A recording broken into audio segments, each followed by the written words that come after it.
Holy crap.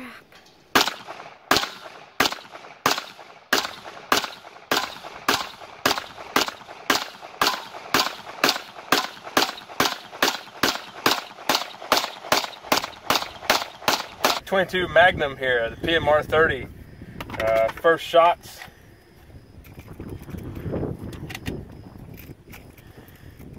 It's crazy how lightweight this thing is. And I'm going to shoot some, what is this stuff? Winchester Super X full metal jacket to break it in with. I got 100 rounds of this here, and then we've got some hollow points that we may or may not shoot. This stuff is getting expensive and a little more hard to find, but maybe with them making more .22 Magnum guns in general, hopefully this stuff will go down in price a little bit. One thing that Keltec says to do on their website, after you load 5 to 10 rounds, give it a tap, and that helps seat these rimfire rounds here at the back. So I know that there was a lot of problem with them developing these magazines because of the rim. They would get rim lock, and it took them a while to get the magazines figured out to where they'd be reliable. But they say if you just give them a tap on the back, then they're good to go. I'm actually experimenting different ways to load this. You can almost load it, so you can load it like a pistol magazine by putting the bullet up here in the front and pushing back, but you can also load it kind of like a rifle mag, where you push in and then push back a little bit. So that's kind of cool. You can see here on the feed lips, it's a little bit wider from right here forward, and then right here it narrows. So you can't push it down back here, but you can push it down right here and then push it back. So that's cool. Makes it easier when you get the magazine, you know, close to capacity. A lot easier to load that way.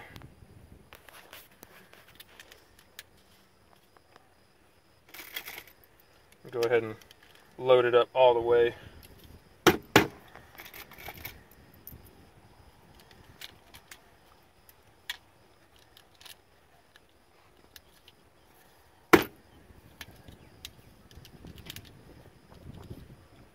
Alright, there we go. 30 rounds. See how it goes. Man, I can't get over how light this thing is. It's crazy.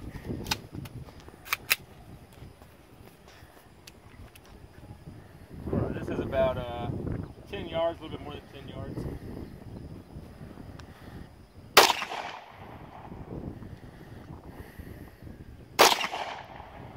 Man, the trigger is awesome.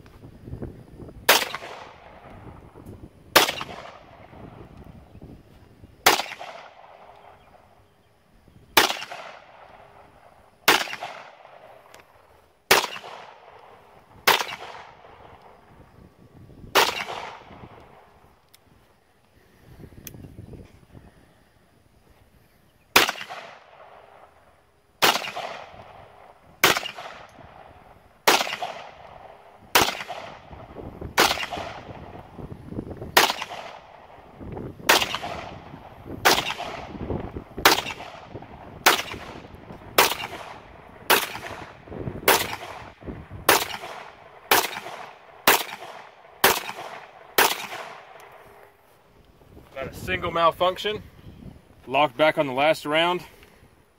Let's take a look at the target. We'll talk a little bit about the way the recoil feels on that thing. So I wasn't really taking my time shooting it. You could tell I was shooting kind of quick, just as fast as I could get my sight picture. And man, there we go. Not a single one, I don't think, off of the paper. We had one go outside the black zone here, but for the most part, this was our favorite area, right above the bullseye and a little bit right, which a little bit right is common for me anyway. So heck yeah, not bad. Do some more shooting, and definitely the recoil, there's a bigger like concussion, and you can feel it. Like there's a big boom and a fireball, but the recoil really isn't that bad. It sounds like a lot worse than it is, and the concussion makes it feel a lot more powerful. So definitely pretty cool. The trigger is awesome. I cannot believe how nice the trigger is. Holy crap.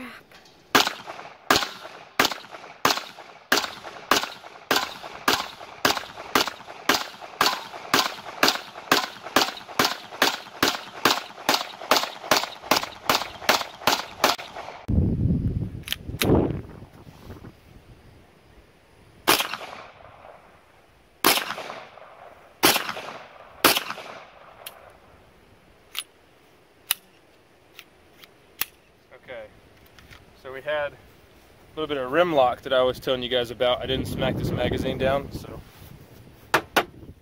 smack that down and we should be good to go. Yep.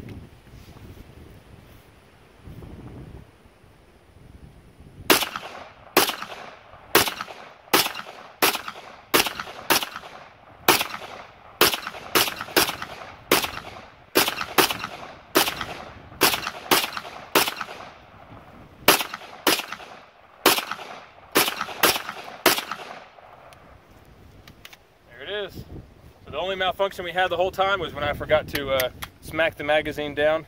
But other than that, there's the first break-in. 150 rounds through the PMR-30. We'll bring it onto the tabletop and take it apart, and we'll talk about the internals and show you how to clean this thing up.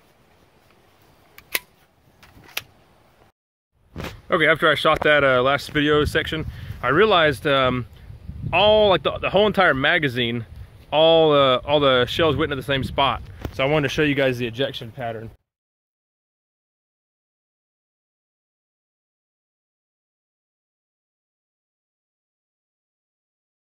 Hopefully you can see it. Almost all 30 of those rounds are in like a 3-foot radius. I thought that was pretty interesting. So that's something to say for the consistency and the quality of the firearm. You know, it's pretty well made. Or at least consistently made when it can put all the cases in the exact same spot. It's not really something important, and most people wouldn't notice that, but I thought it was a pretty good thing to note. Okay, we've got the Keltec PMR30 on the tabletop, and we're gonna take it apart and give it a good cleaning. Went out and shot 150 rounds through it today, and got a good feel for the way it shoots, and kind of changed the way I thought about it a little bit. I'll go ahead and show you what comes in the box. Really nice color manual here. Got full parts diagrams with part numbers and everything. That's really cool. Nice to have. Got all your controls labeled and stuff like that. So that's cool. Bubble wrap stuff. We got a sticker, another sticker. And then we have the gun. Keltec lock here, and this I thought was very cool. It comes with high-vis sights, and it actually comes with the tool here and replaceable fiber optics for the front end. That's pretty neat. So here's the PMR-30. Initially, when I first picked this gun up, I realized that it's so lightweight. I mean, it's really crazy. It feels like a toy. So I was a little apprehensive about the quality of it. I was thinking, man, this thing is so light. It just felt, you know, like maybe kind of cheap. But then once you start to feel the way things are made and how tight the tolerances are, it's not cheap. It's just really lightweight. One thing that's a little bit different is the magazine release. It's actually a heel release here down at the bottom, and that took a little bit of getting used to, but it's really pretty easy. You can just grab the magazine out like that. There's a lip up here in the front and the buttons here at the back, so you can kind of do like a squeezing motion and pull it right out. It'll also pop out if you just hit it there.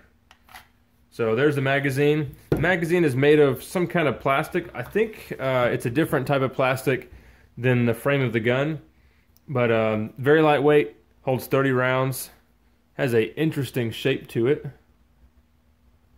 kind of triangular. See, it's fatter here at the back and then skinnier up at the front.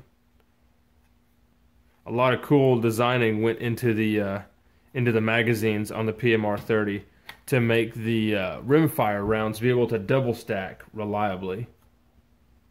So there's that. And the barrel design in this gun is also really cool.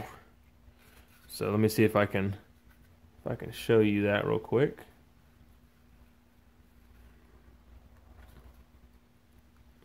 So it's still delayed, and it kind of tilts a little bit, but not really. Just a tiny bit down. So it's still, I think, kind of tilt locking design, but not like we're used to, really. Shooting this gun was awesome. The trigger is incredible. I really love the trigger. I'm not sure what the trigger pull weight is, so let's check it out real quick. Now, with it being a rimfire, it's not something that you really want to dry fire a lot, but the manual says that, you know, you can do it from time to time. So let's go ahead and give it a pull and see what it comes in at.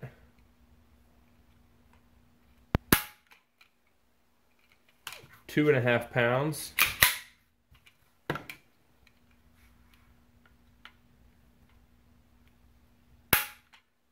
Two and a half pounds. 2.5 pound trigger pull out of the box for a stock gun is awesome. It's really, really good for a pistol. It feels perfect. That was the first thing that I noticed when shooting this thing. I was just like, oh my gosh, the trigger's awesome. You can see the over travel step right here on the back of the trigger, and it's not adjustable. So I guess they I don't know if they fit these from the factory individually or if they just have a rough idea, but the reset is really nice. It's not as noticeable as some guns. It's just kind of, you know, you have a little click. It's not something that you can kind of feel that really pops out. So that's something good to note here. Keltec does say when loading the magazines to give it a good tap on a hard surface, and you can see that in the shooting video that I actually forgot to do that one time when I was loading the magazine and I had a failure to pick up a round. But safety is ambidextrous. It's a little bit far back for my liking. You know, like I'm used to my CZ, and it's right around where this thumb knuckle is here, and it's perfect. This one you gotta kind of remove your grip a little bit, unless you have, you know, maybe a meatier thumb than I do. But mine's like right in that slim spot there. The sights are awesome. I really love the sights. High-vis sights are the bomb. For me, it was shooting a little tiny bit high at 15 yards and a little bit right, but a little bit right is typical for the way I shoot. I really like the shelf that they have on the trigger guard here. And I don't know if they designed it on purpose or if it just kind of worked out for them, because you can see it's one of the spots where the two halves of the frame bolt together with this piece of hardware here. But it is perfect for a finger shelf, and it really helps you keep the muzzle rise down, being able to have that shelf right there. That's how I shoot anyway, with my support finger in front of the trigger guard, and that is really nice. I like it a whole bunch. You have a ton of real estate up here for the rail section if you want to run a flashlight or a laser. Let's see, what else can I cover? The slide is super thin. It's really, really thin. I'm used to shooting CZs where the slides are kind of thin like that anyway. But this thing, man, there's not a lot on here, but it wasn't an issue. Like with the CZ75s and even the PO9s, the slide is so thin and there's just nothing to grab onto. That's not the case here. You have these really big, you know, knurled pieces coming out, and I didn't have any issues at all. You know, racking the slide. Even if you don't fully cup your hand, you can fully rack it just by doing that. So that was really nice. Or if, you know, if you do the slingshot method, which, you know, some people like that. Nothing in the front. It's really smooth up here, so you're not going to be, you know, it's going to be difficult to do a press check. Let's go ahead and tear this thing apart and see how it looks inside. Oh, actually, you know what? Before we do that, let's weigh it. Let's weigh this thing without a magazine. 13 7/8 of an ounce. Man, that is unreal. Let's try it with the magazine. Look at that. With a magazine, not even a pound. Gosh, that is just crazy. So crazy. Alright, let's take this thing apart, see what's inside. I did take it apart when I first got it, and I noticed this pin right here was a little bit difficult to get out, and when I did get it out, it was really hard to take the slide off. So let's see after 150 rounds if it's any easier to take apart. Oh, it did come with 2 magazines, by the way, but the other one's not here with us. So a pin just drives out to the side just like that. And then we're going to push forward on the slide. And this is the part that feels a little bit weird. When I first started pushing on it, I thought maybe I was doing something wrong. I felt like I was going to break it, but you know, the way the polymer is made in this gun and the way that the upper portion, the slide, is made, it just needs a little bit of break-in. But that did come off a whole lot better than before. Before I kind of had to beat it on the table to get that slide off. But let's take a look in here. You can see top of the guide rails here in the rear are starting to break in. I don't feel any burrs or anything, just some finish wear. A little bit on this side over here. Front guides, I don't see any wear on. They look perfect. From here forward, there's no metal in the frame, but it looks nice in there. Let's see. Here's the hammer back here, kind of an interesting design.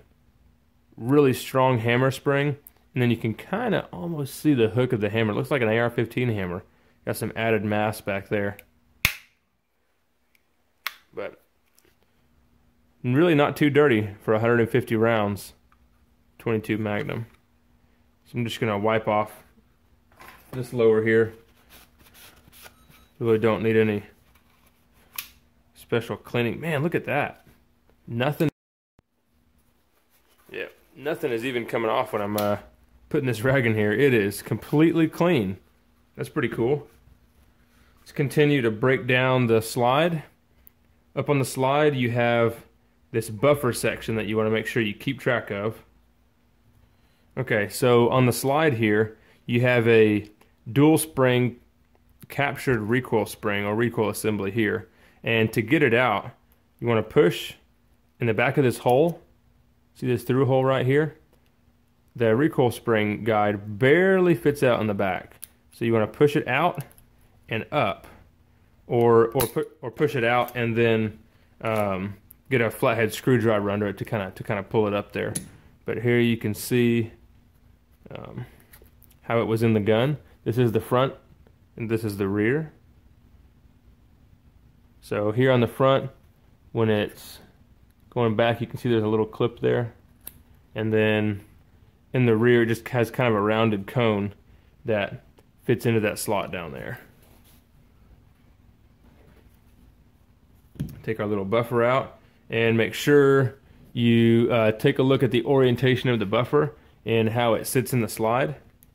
It's going to sit with the flat side forward towards the front of the gun, and the wider opening is going to be down on the barrel, just like that. So that's a reference for you guys.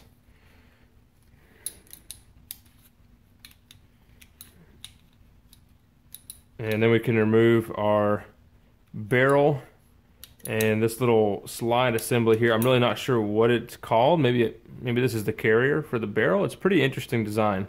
So you have to slide the barrel and the carrier forward until it meets a groove, which is right almost at the very front, and then you can pull the section out here. And the only way to put it back in is to do the same thing. So ride the barrel and the carrier all the way forward, pull the carrier out. So you can see some 22 gunk in there. It really doesn't look that dirty. And then the barrel is going to tilt up and out, just like your typical tilt locking barrel, like a Glock or something like that. So now we have the slide with this plastic attachment here at the back. We have our barrel, recoil spring, the buffer, and then the carrier. This looks pretty clean too. I don't see any buildup on it. Give it a wipe with a rag, and it's a whole lot cleaner than 22 is, definitely. 22 long rifle. You see a little bit of junk coming off of there. But nothing compared to long rifle. Face looks really good here. This housing holds the recoil, or the firing pin and spring, and you can open it up and clean in there, but I don't recommend it because there's some smaller pieces that can come out. I may do a video on taking that open later and show you guys what's inside there. But for now, we're going to leave it alone. The carrier looks like it has most of the dirt and grime right inside there, but still has tons of oil on it from when I pre-oiled this thing. It came with a little bit on it from the factory, but it was pretty dry.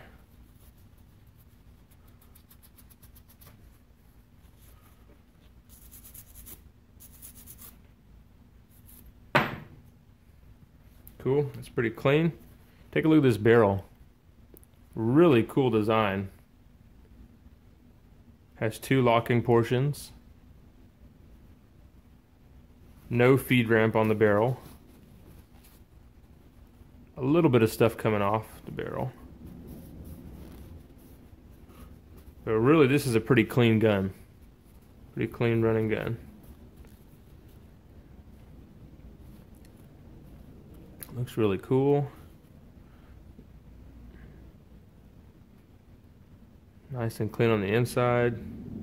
The machining is really well. You can see a little bit of tooling marks, and they're just rough enough where I can feel them with my fingernail, but you almost can't even see them.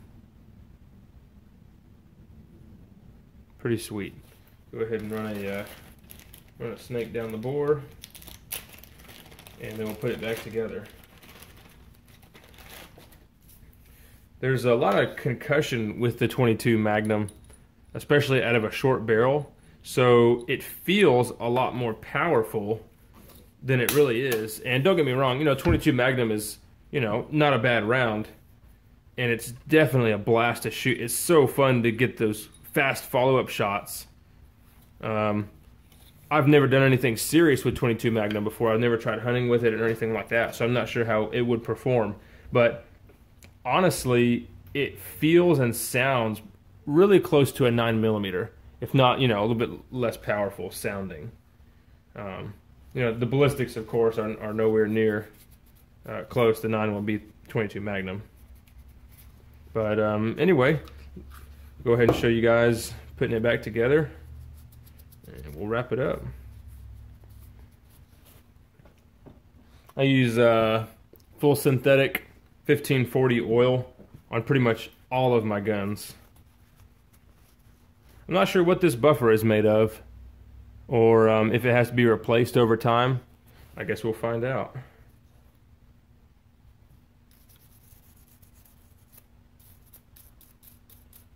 Oh, one thing that I do want to mention that's pretty interesting, there are 2 Extractor Claws. Let's see if I can point them out with this right here. We have one here and one here. 2 Extractor Claws to help pull that round out. I thought that was really neat design.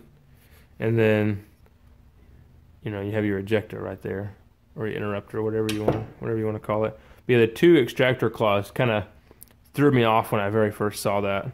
So that's pretty neat. I wonder if they maybe had an issue with the 22 Magnum cases getting stuck in the barrels. I definitely wouldn't doubt it.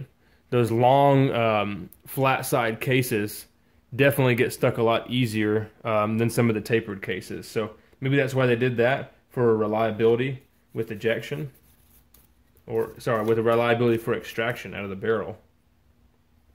Okay, all clean in there. Give it a couple drops.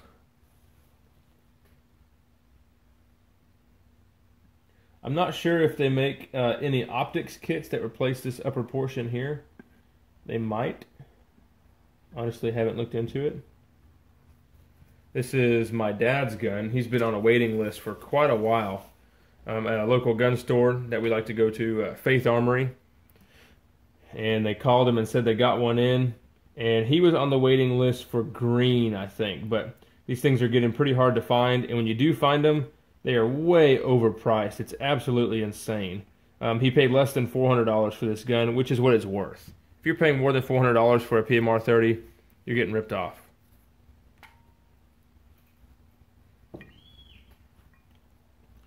Roll up our locking lugs. And a little bit on the barrel. It's always cool to see when you shoot a new gun for the first time, where it wears, and then you know where to oil from that point on. So make sure you put the barrel in correctly. This little tab here at the bottom of the barrel face is going to go down.